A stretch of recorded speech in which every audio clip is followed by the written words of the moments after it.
You are listening to a free version of the Majority Report with Sam Steeder.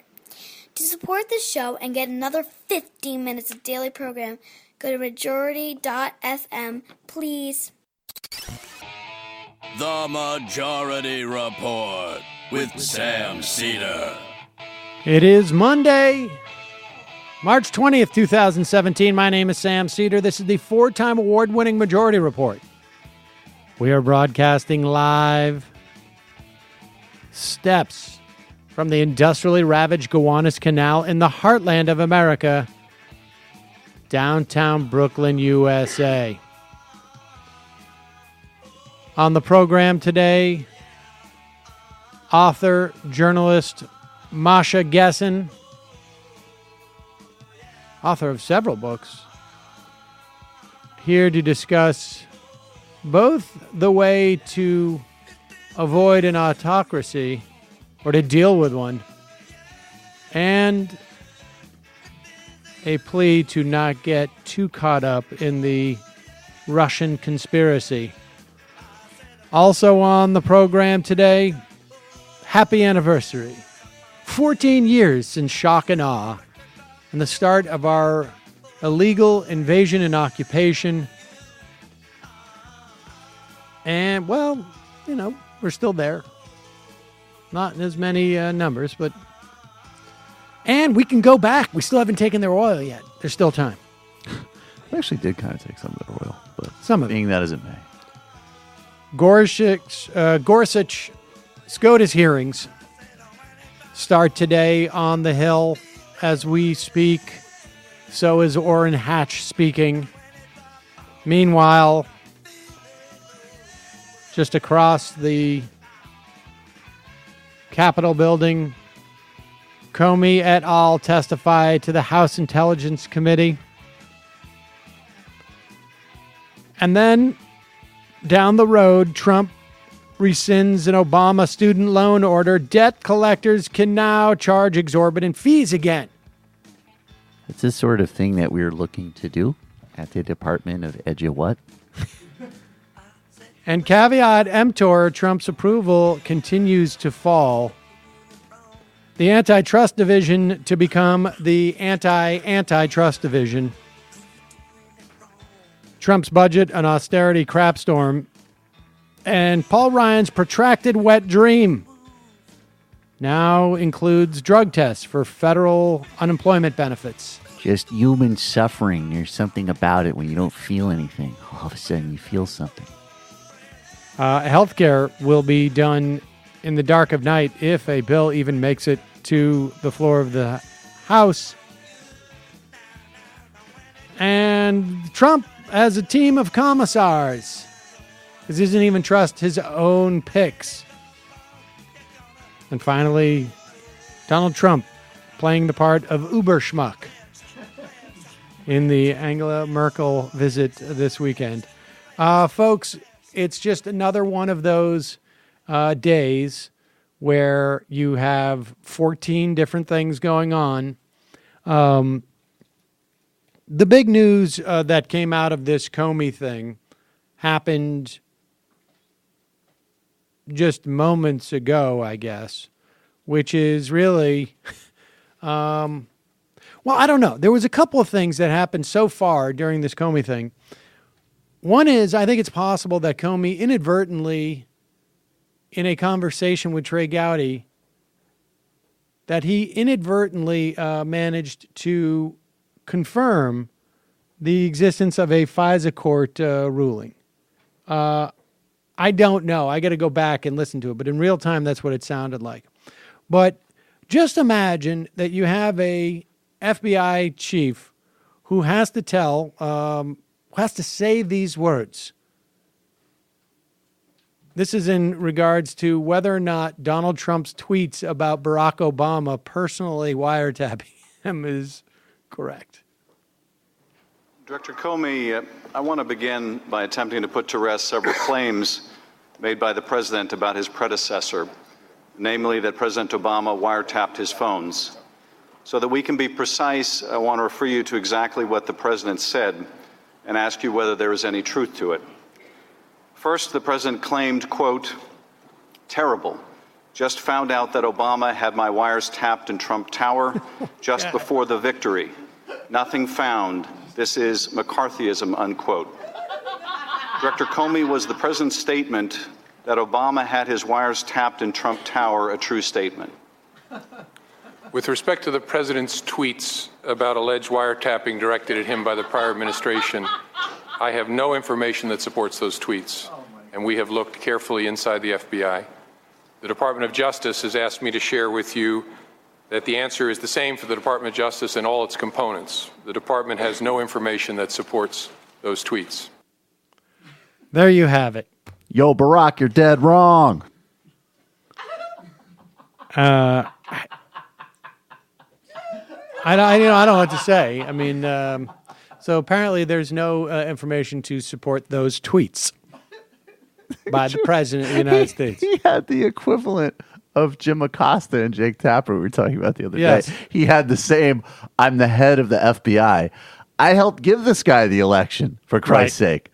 And I have to say this? To the ranking member of the Intelligence Committee, no, I don't think those tweets are substantive. This is something you could have improvised like a week after the election. Exactly. It's crazy. All right, let's listen to one more clip from the Comey thing. We'll probably have more clips tomorrow as we weed through it. We will also have clips tomorrow of the Gorsuch hearing and the ongoing, but I will talk more about Gorsuch later in this program. Tomorrow we'll either have a quick guest or no guest, and we'll have more time to talk about this. But here is a Comey also authorized to say that the FBI is investigating possible links.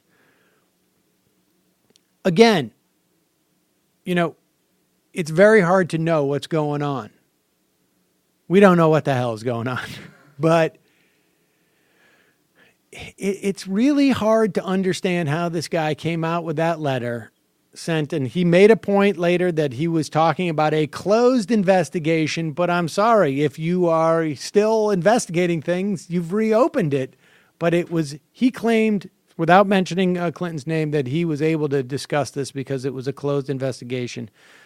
I still contend that the answer very well may have been that he thought this is a way to inoculate them and show that he was in no way a partisan, because he anticipated Clinton winning and then having to bring charges maybe against some Trump people. I don't know. That's just one off-the-wall theory, but, we may never know.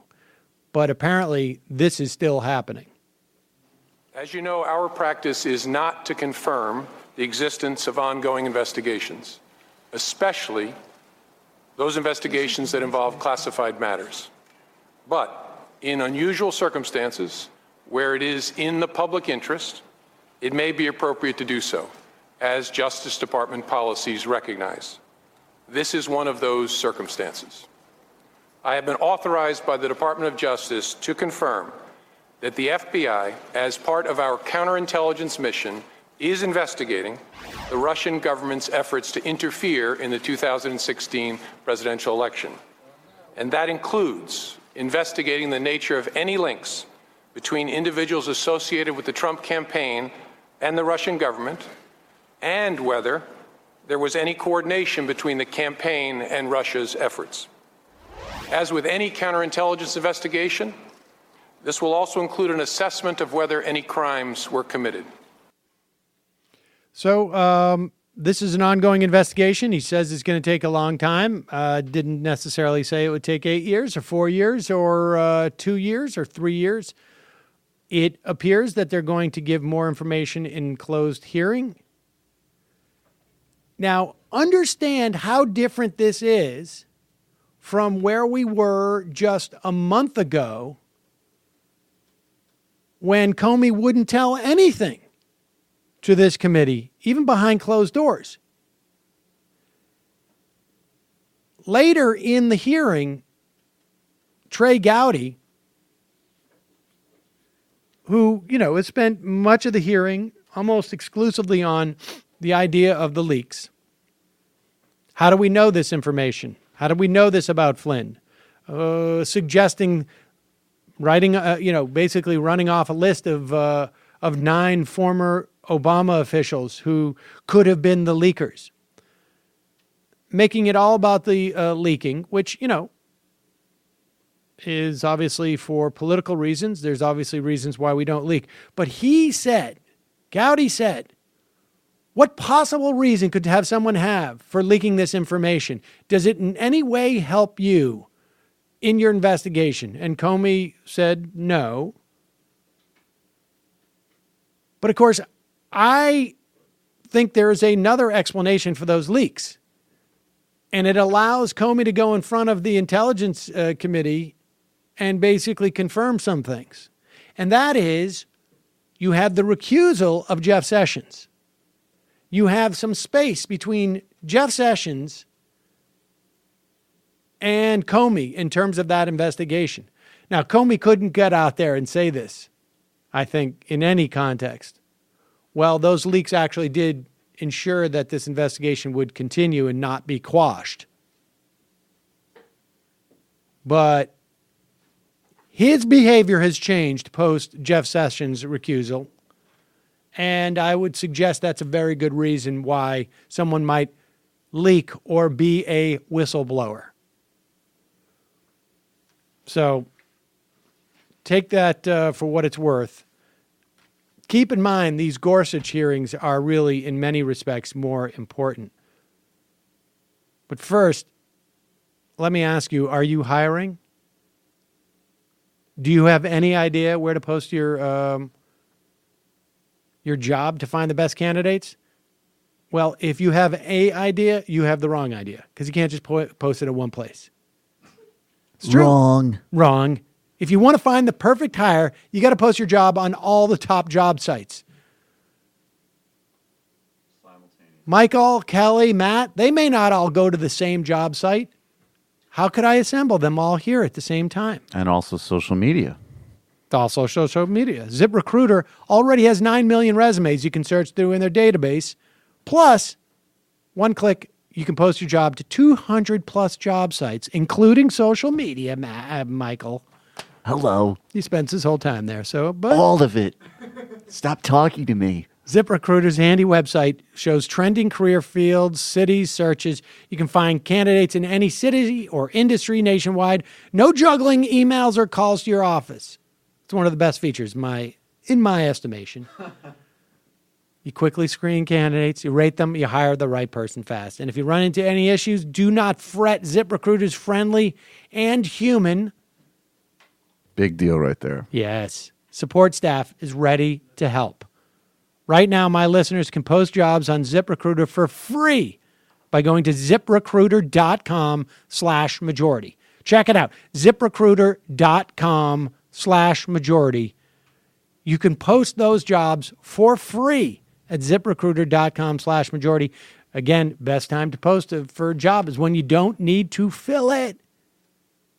Have those candidates in the back pocket. Get a sense of what you need in that position.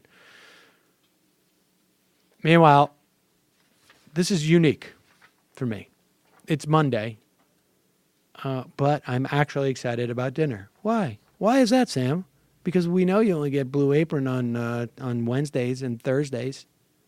Maybe sometimes you drag it out to Fridays. Well, because of the snow last week, our delivery was a day late.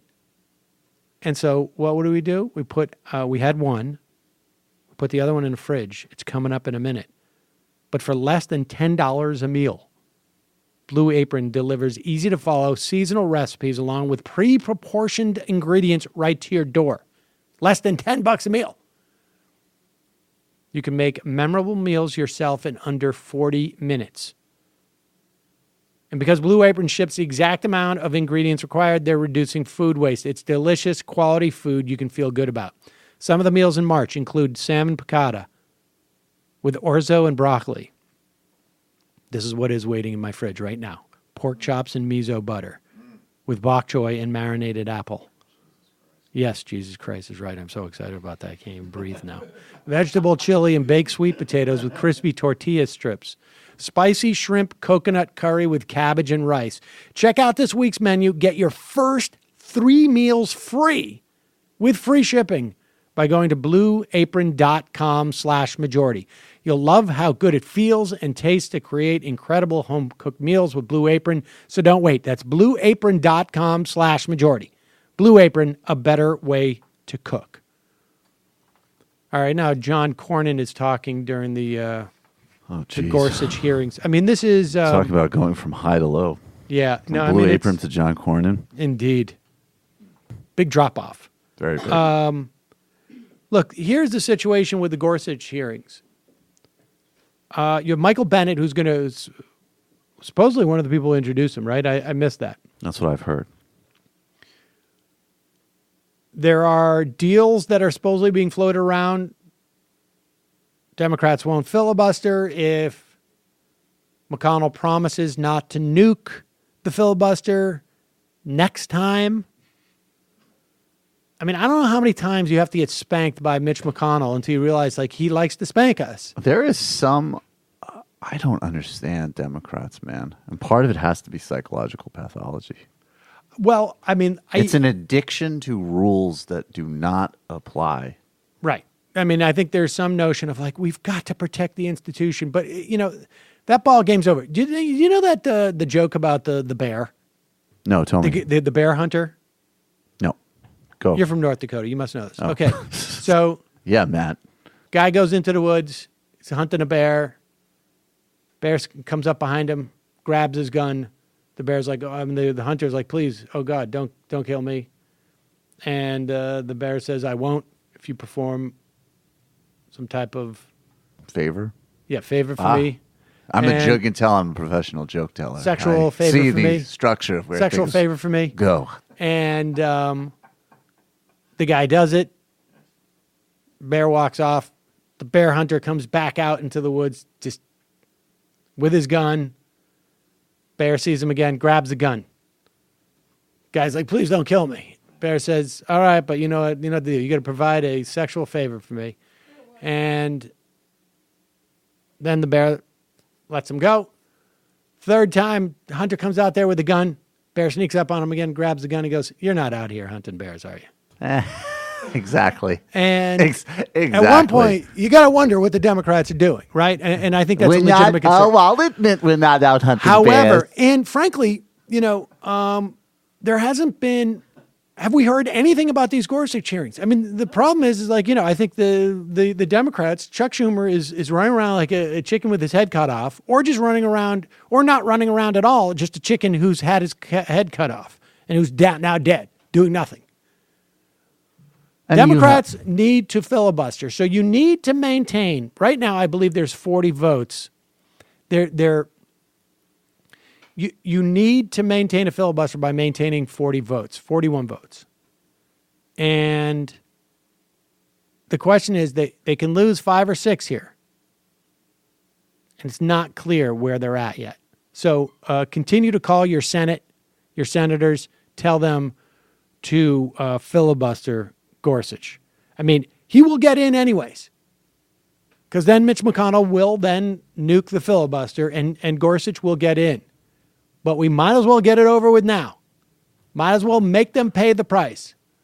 And by the way, I'm not in any way to justify, because the other extreme is obviously, people who didn't take the Supreme Court seriously, which is totally inexcusable. But they do have a point when they say that, like, this is the line in all of the DNC, in all of the fundraising emails, like the Supreme Court, maybe you might have to let go voting to confirm a HUD secretary that's incompetent or something. But we're really here on the Supreme Court. Like, if you're not going to go to war now, when would it ever be? Indeed. You're talking about getting rid of Roe v. Wade. Everything is on the table. So if you don't do it now, you're just not even demonstrating the basic function of why you exist as a party. I agree. And again, I know there were some people out there who thought that somehow the Democrats would be able to prevent these hearings or that they would go on and guaranteed filibuster and somehow that filibuster would be maintained. I don't know how that would happen. But this is predictable. In these situations, Democrats don't play defense terribly well. Or offense. We just don't do things too good. All right. Had an interesting conversation with Masha Gessen, who is a journalist and author, on Friday. Want to play that today. People keep hoping that this Russia thing will be a silver bullet. And the bottom line is that the Republicans will not impeach Donald Trump, short of him being indicted or running around naked on the White House lawn. Now that there is room for Comey to pursue this investigation, there's nothing more to be done here from a political standpoint. There's nothing more to be done. People have to focus on things like the actual existence of an administration and a party that is assaulting our government and, frankly, the American people. I mean, rolling back student loan orders so debt collectors can charge more exorbitant fees, drug testing, people receiving federal unemployment benefits. This is just the beginning. People better start paying attention to this. I mean, this Russia stuff sucked the oxygen out of this Gorsuch hearing. And believe it or not, normal people are more concerned about student loan ripoffs and women's health than Russia conspiracies. They are. They may or may not. But the fact of the matter is, Gorsuch will be around for decades after you've forgotten every single person who said a word in today's Russia hearing. I almost feel like I need to create a conspiracy theory that Gorsuch talked to the Russians just to get the Democrats to take the hearing seriously. It's like, wait a second, Gorsuch met with the Russians? Yeah, we got to do something about this. Right, exactly. All right, but we're going to take a break. Here is this interview I did on Friday, pre-record with Masha Gessen, and we'll be back in a few.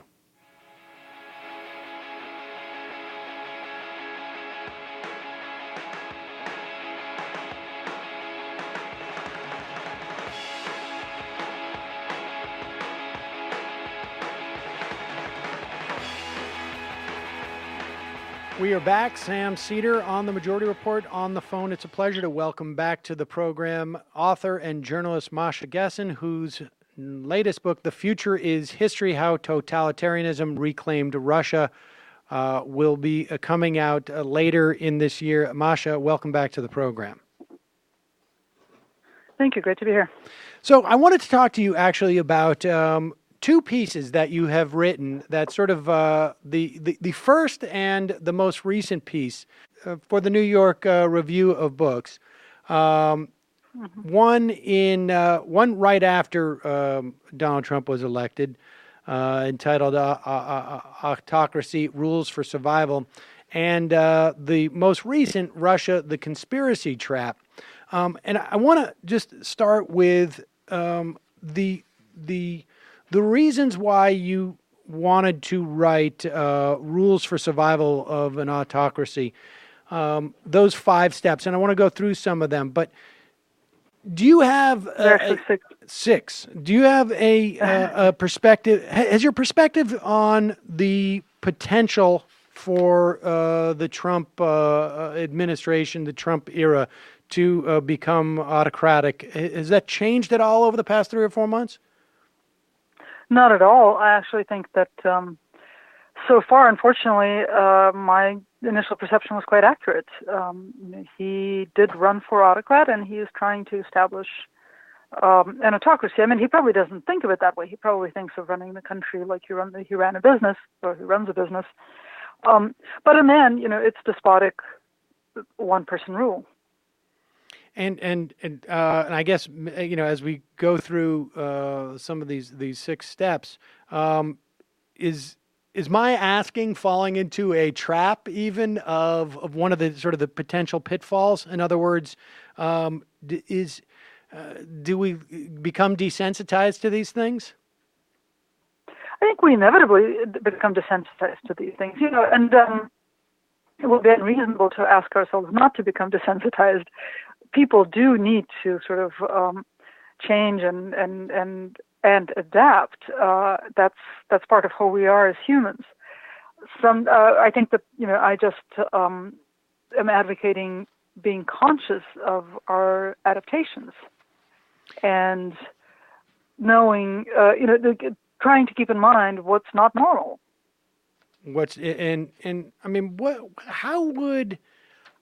How do these things play out? I mean, what's the first? I mean, obviously we have Donald Trump, whose perception of the way government should work basically is that what he says goes, right? I mean, we even see this as in the context of his attacks on the judiciary, his seeming frustration with the idea of I guess, a legislative process. But what is, like, mechanically, what happens? What's the first indication that this is spreading beyond him? I don't know that.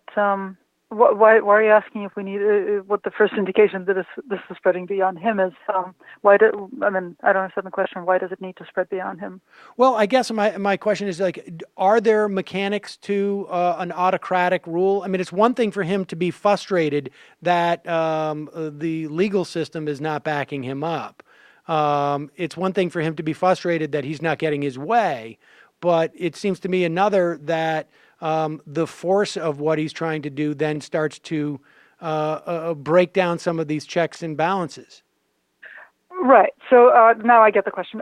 Well, of course, I mean, from the very beginning, right, when he started nominating his people for cabinet positions, for one thing, these are people who are demonstrably unfit for the jobs that they're supposed to do. Most of them are, in fact, outspoken opponents of the very existence of the agencies that they're supposed to run, which we now also see reflected in Trump's budget and in legislation that has been introduced recently. Not only that, that'll be sort of half bad, but the fact that none of his nominees went through the regular ethics vetting process, which is not a law, right? It's a norm, which is a reason that he was able to ignore the regular procedure of putting people through the ethics vetting process, and of course the fact that he's got a Republican Congress also allowed him to ignore that safeguard. But that's one example of a safeguard that we thought we had, right? Just because everyone else had observed it and it disappeared.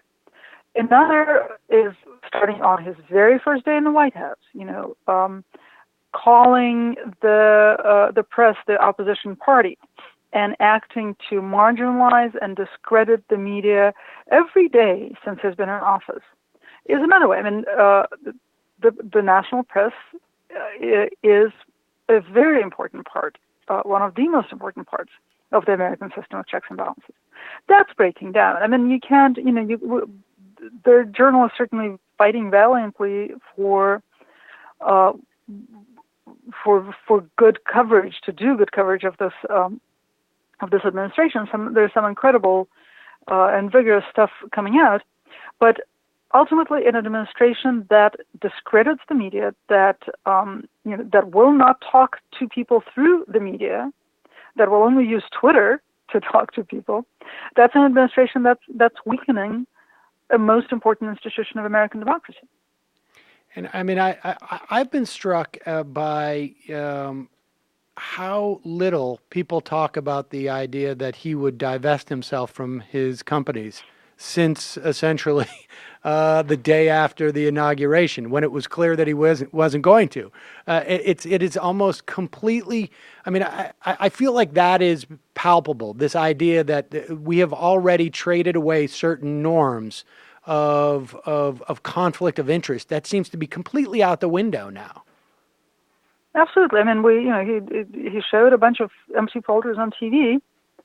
And that was that. And even if folders weren't empty, we have no idea if they were, but even if they weren't empty, what he said was, woefully inadequate to the situation. He is not divesting. There are conflicts of interest.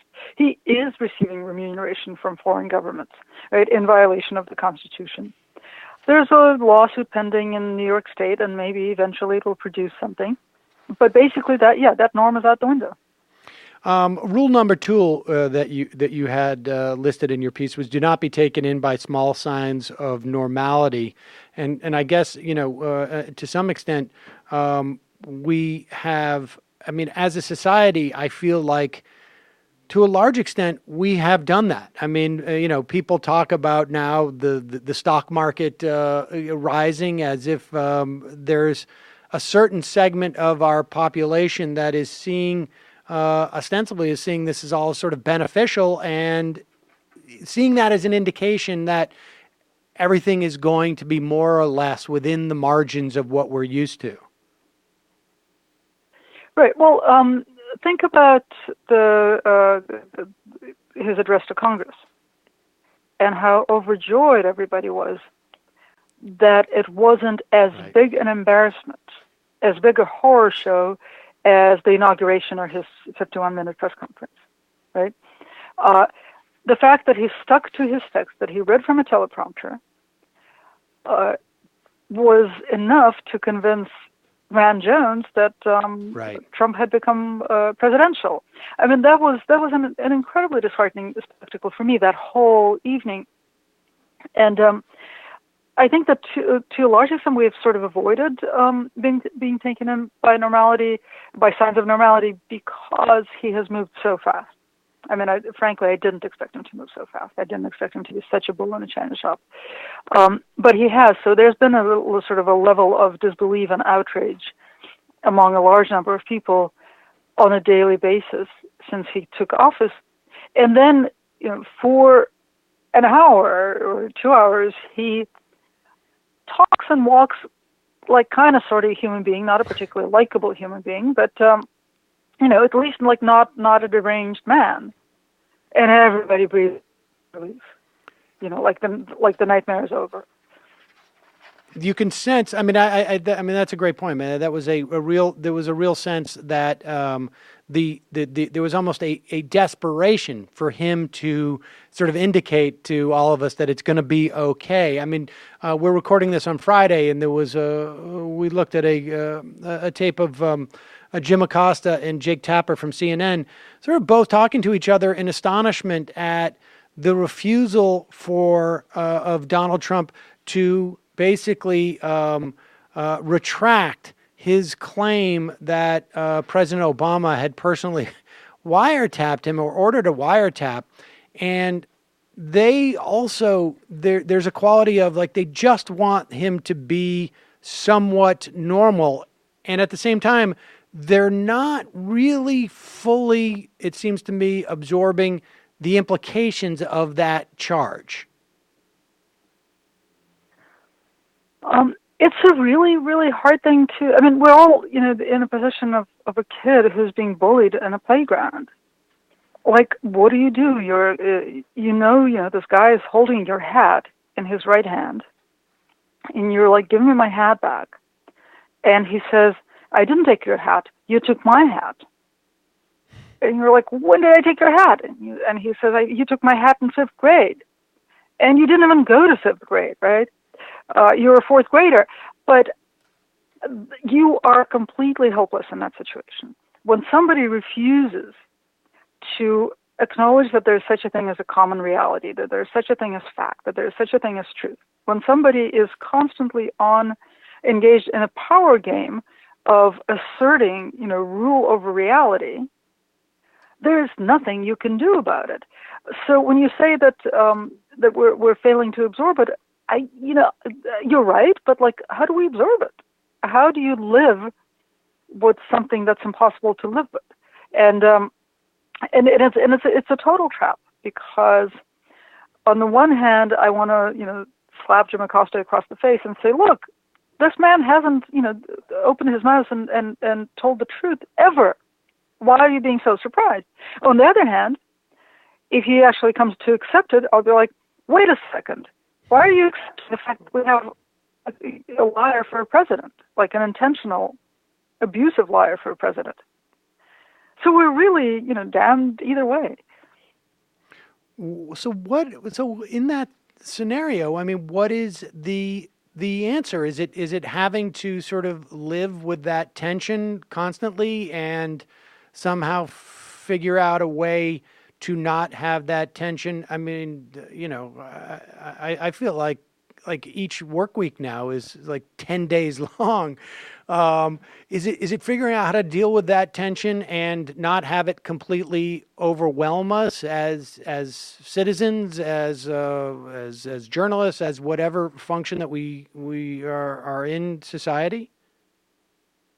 I think we have to try to figure out what's important and sort of stick to it.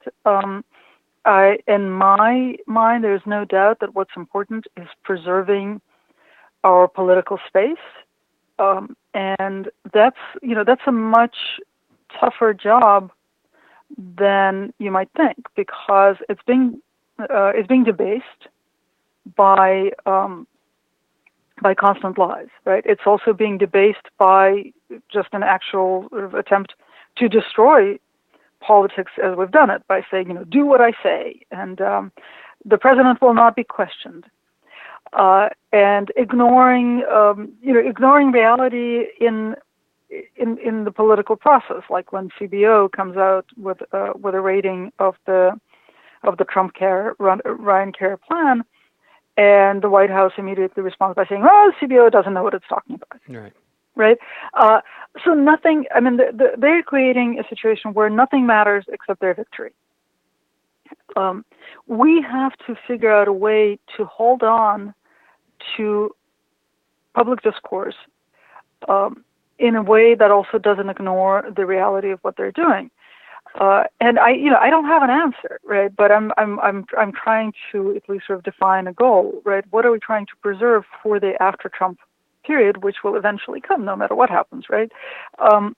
Do we go into that? Are we going to emerge out the other end as this country of conspiracy thinking and debased discourse, or are we going to come out with a badly damaged but basically intact democracy? That's really the question, right? If we keep going into conspiracy theories and into trying to create, grounds for impeachment by proving his connection to Russia, I think we're doing really badly. If we try to maintain healthy debate, I think we're probably doing better. But again, it has to take into account the reality that we're facing. I was just listening to a podcast where some really, really smart people were talking about the healthcare plan, like business as usual, sort of talking about the healthcare plan, talking about how Trump's constituents are going to respond to losing their healthcare, and how in the end he will be damaged by if the healthcare plan passes, which to my mind is not engaging with the current reality. Right? They basically misunderstand the way that the demagogue appeals to his voters, which is very different from the sort of the transactional thing that they imagine, where people actually make a connection between Trump and things that they lose because of Trump's actions, which I think is extremely, extremely unlikely to happen. Right. So we have to kind of set that kind of reasoning aside, and yet, try to deal with what's out there in the political space. So, there's a couple of things. I mean, because it gives us an opportunity to sort of circle around through your most recent piece about getting caught up in the conspiracy trap. But if you could have jumped onto that podcast and made it more explicit to them, because it sounds to me that there's been a healthy amount of research that suggests that we have anywhere from 20 to 25% right-wing authoritarians in North America, and some non-insignificant number of left authoritarians as well, in terms of followers. But you're suggesting that the calculation that even if this healthcare budget was to go through, and you did have all those people that West Virginia town hall lose their health insurance, that to the extent that they're supportive of Donald Trump already, he has a rather easy time of making it clear that they didn't lose it because of him. And I think to a certain extent, we're already seeing, some people saying like, the jobs are coming back. 2 months of job growth under Donald Trump. He's, everything he said is coming true. I mean, is our system go ahead. Yeah, I mean that's classic. But that's classic for all presidents, right? All presidents, if they come in when the economy is doing well, they will ride the wave of whatever the predecessor did, right? I mean that happens all over the world, and it certainly happened in this country over and over again. But what I think, we saw this effect in when people were voting for Trump, right? Because so the initial assumption was, Trump voters are people who have, who have lost income, who are doing badly economically. A closer look shows that no, that's not true. Right? Certainly, some of his voters are people who have not done well economically, but a lot of his voters are actually have a higher than average income and haven't done poorly themselves. Right? But there's been some really interesting research looking at what kind of areas those people come from, right? They often are people who are with higher than average income who live in areas where a majority of people are downwardly economically mobile. I think that's really interesting, right? That shows a disconnect between their personal experience and sort of their experience of context. Their personal experience is that sort of in quote-unquote by objective measure, they are better off. But their subjective experience, because of their context, is that they're worse off, that life is getting worse, life is getting less predictable, life is getting more frightening. That's where you get, your authoritarian voters, people who are looking for a way to gain some certainty, to gain some traction with reality. That's very different from sort of the transactional imagination of how American voters make their decisions. They've never made their decisions, with their pocketbook. That's a total myth. I mean, we've known that for a long time, that the people don't make rational decisions at the polling place. But we really have to face that fact now, because a lot of the logic of political punditry and some of the logic of the political process is that people make these rational transactional voting decisions, and Trump has shown us that they haven't, and Trump is going to continue to show us that they don't. And so the notion, I mean, that's a fascinating point about that contextual dynamic. These people are feeling a greater threat because they're looking around. They may be on a raft, but they're looking around at people who are drowning, and to some extent, they're looking for someone to just simply say, "I'm going to protect you from the threat," which is either the forces that are drowning the other people, or maybe the drowning people themselves who could represent that threat. You've written that the Russia conspiracy is a trap. Will you elaborate on that notion that pursuing a sort of extra political agenda as a way of fighting Trump is the wrong way to go? Why is that? Well, a couple of reasons. One is that I think it's doomed. The dream behind the pursuit of the Russia conspiracy, and this is, all the activists and journalists who I have talked to who are really doggedly pursuing it, are single-minded in the idea that if they manage to show enough of a Russia connection, if they will succeed in sullying Trump enough to make him impeachable by a Republican Congress.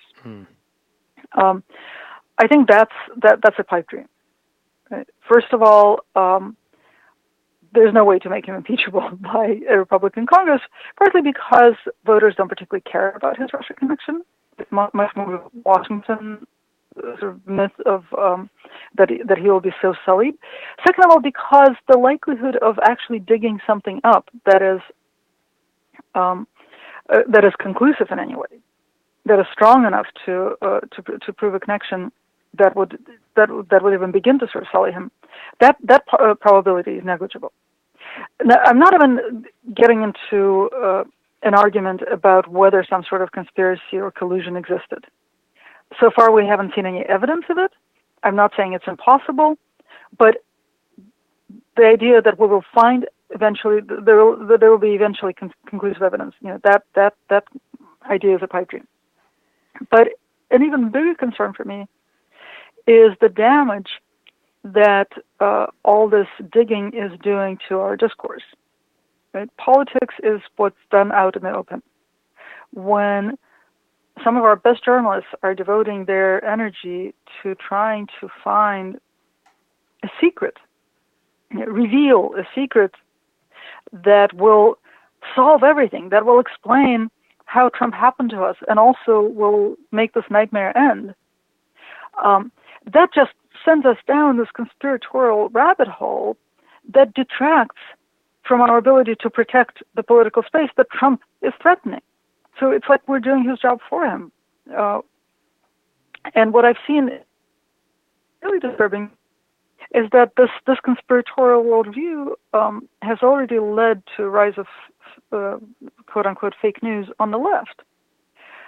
What's really interesting is that during the election, the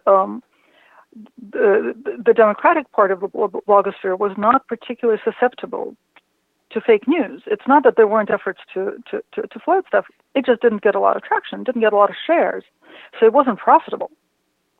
The right was really susceptible to fake news. That's why it was so profitable for Macedonian teenagers to endlessly produce these absurd stories or pick them up from elsewhere and place them on their websites, because they got so many shares that they made money off of clicks. That's changed. Now there's an incredible amount of just bizarre stuff that sometimes bubbles up and makes it onto MSNBC and CNN. Most of the time stays in the blogs, stays in the social networks and on weirdo websites, but gets a lot of shares. And there are a lot of people who are, down the rabbit hole of proving that every Russian who dies on this earth was somehow connected to the Trump election. Mm. And surely that comes out of just a sense of desperation, right? Like that we're going to need a silver bullet because there is no other way to fight Donald Trump, right? And to my mind, this is a evidence of a major failure from the Democratic Party, which is ostensibly the opposition, right? I think Bernie Sanders is out there, but there's no, granted, there's just a recently elected DNC chair, but there's no opposition that's out there fighting. Really on any terms. Is just basically this low grade fever about a Russian conspiracy. But you're saying that even if there are some of these connections, that it is not as fruitful both in the short term and in terms of the long run, in terms of like maintaining our democracy and fighting back against Trump. Right.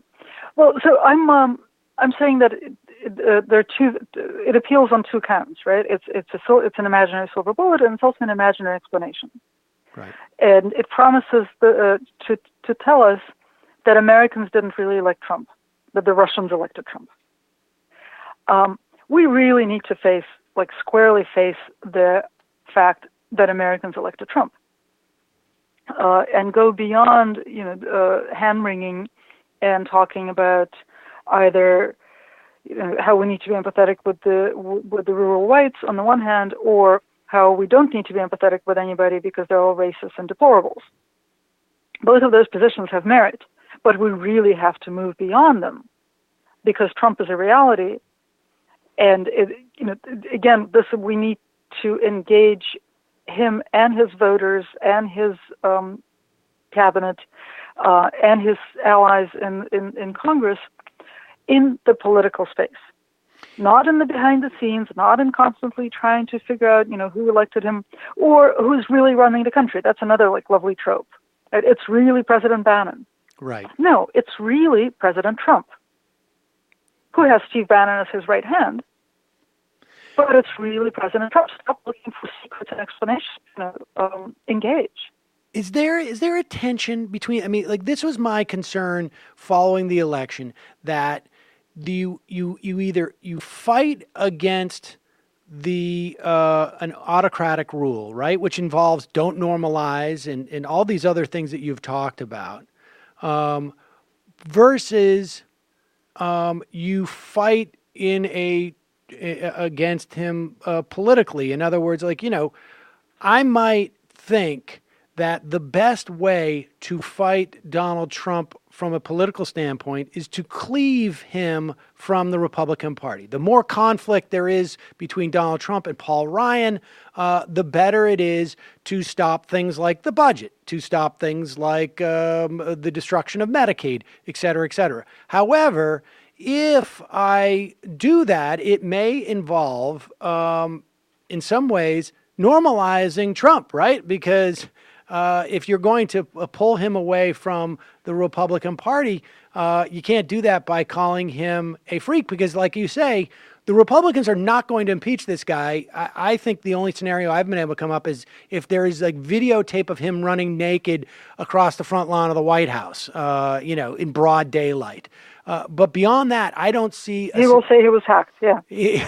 Right. He'll say it was my body double. We've hired him, Sean Spice, right. Whatever it is. But so is there a tension there? I mean, is there and my concern has also been that if you pursue one of those avenues, you are not only ignoring the other avenue, but in some way feeding into a bad result in that other sort of plane. Can these fights to fight against an autocracy and also to fight in a sort of a more traditional political, I don't want austerity, can those two things coexist? That's a great question. I mean, you're right. There's definitely a tension, and we have to find a way to do both at the same time. And I think that way is to think a little bit less about fighting Trump and a little bit more about promoting an alternative to Trump, right? Which right now is nowhere to be seen. There's no one person. There's no vision. There's nothing coming from the Democratic side of the aisle, except maybe a Russia conspiracy. I couldn't agree more. I mean, the idea that we go to Chuck Schumer's website, the Medicare, the medical or his healthcare proposal is just to protect the Affordable Care Act. It just seems to me to be a really tough thing to sort of. You've got to play some offense. Masha Gessen. If there's anything else you want to mention, please do. But I really appreciate your time today, and we'll link to both those pieces and more. Thank you so much. This was great. All right, folks. We will link to both those pieces at majority.fm. We're going to take a break, head into the fun half. Just been listening during that interview, of course, as it was a pre-tape. I was listening to Sheldon Whitehouse, who just delivered a scathing indictment of, frankly, the Supreme Court, or the Roberts Court,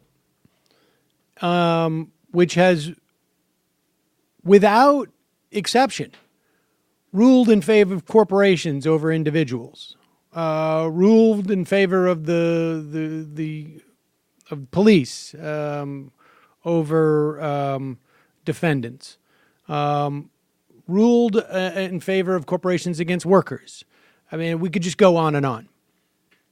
He outlined the tremendous amount of dark money that has poured into judicial picks and the court system on the right.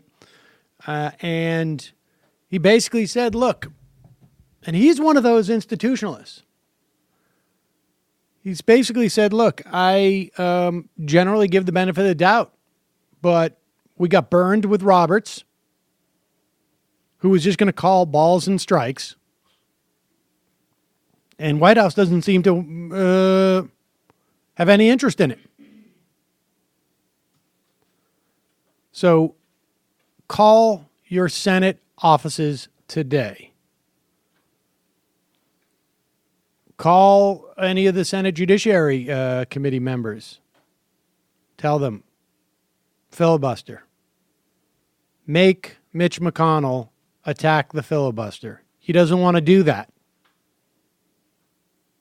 Make him do it.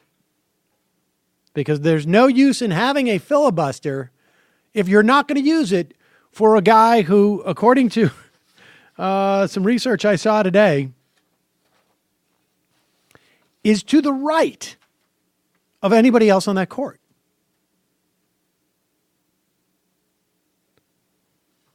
Not to mention, also seems to have a problem with women. Wait a second. Former students. Interesting guy. One of his former students has come out and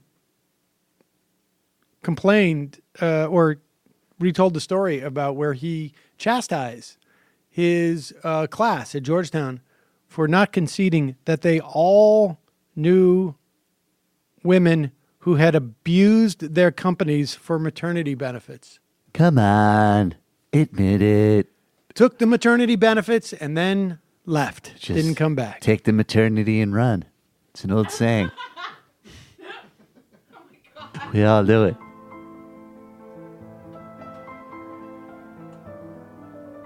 Those poor corporations. Left there. Neil, I personally don't trust anything that bleeds once a month and doesn't die. What about you? Oh, exactly, Mr. President. That's really what I was trying to say at Georgetown. Oh, my arm. Ow. Oh, please don't squeeze my hand. Well, sexist enough. But look, I mean, as far as I'm concerned, you don't even have to talk about Neil Gorsuch to filibuster him. You can just simply talk about Merrick Garland. You can just simply say, like, this process, we're not engaging in it. No. Done. Good morning, Mr. Gorsuch.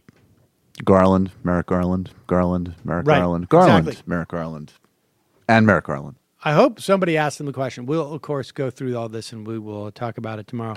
In the meantime, we're going to head to the fun half, wherein we will take your phone calls, wherein we will read your IMs, wherein we will play some sound. Apparently, according to my friend Larry, who is now basically a stringer for the show, as far as I can tell.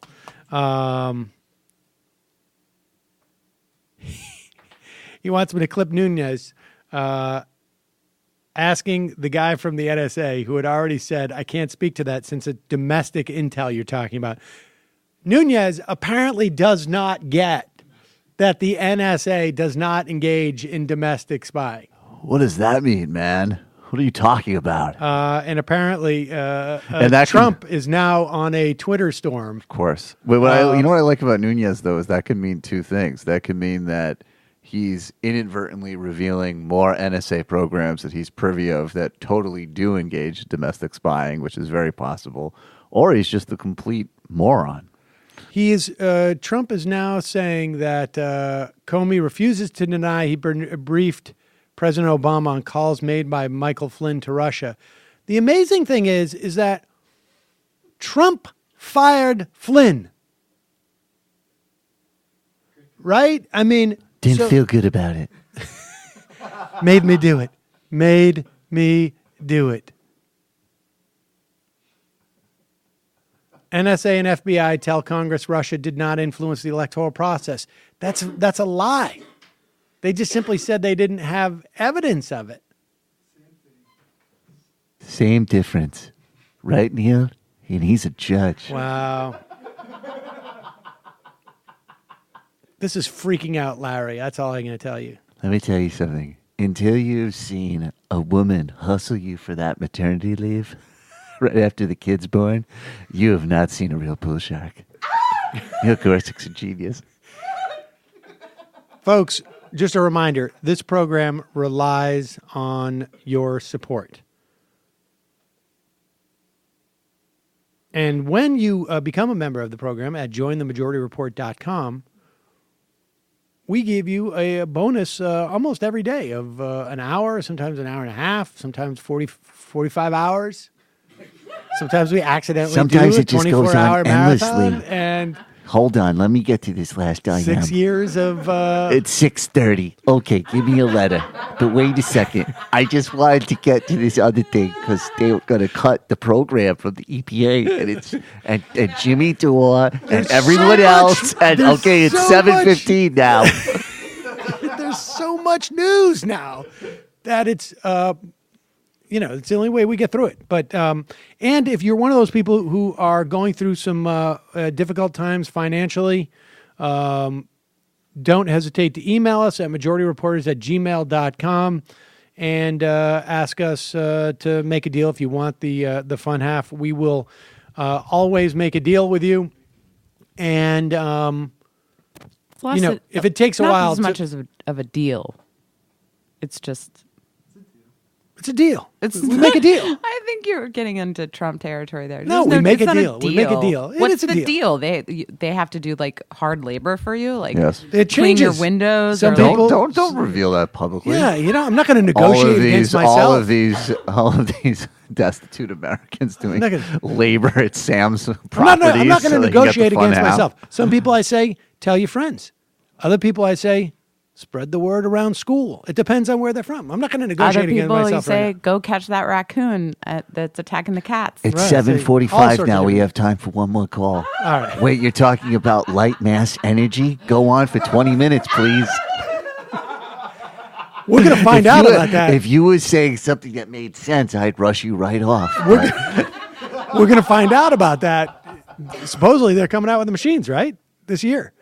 I mean, Matt and I are skeptical. We're skeptical. Bit skeptical. It's about dark matter. I like how Matt always skeptical. Bit skeptical. Every time there's a call like that, I always get the Matt I am. He never I am. I beg to get Matt's attention during the rest of the show. Like, hey, turn on the board. Get ready to style clip. He's zoning off. And then as soon as there's a call like that, I get 50 like, bit skeptical.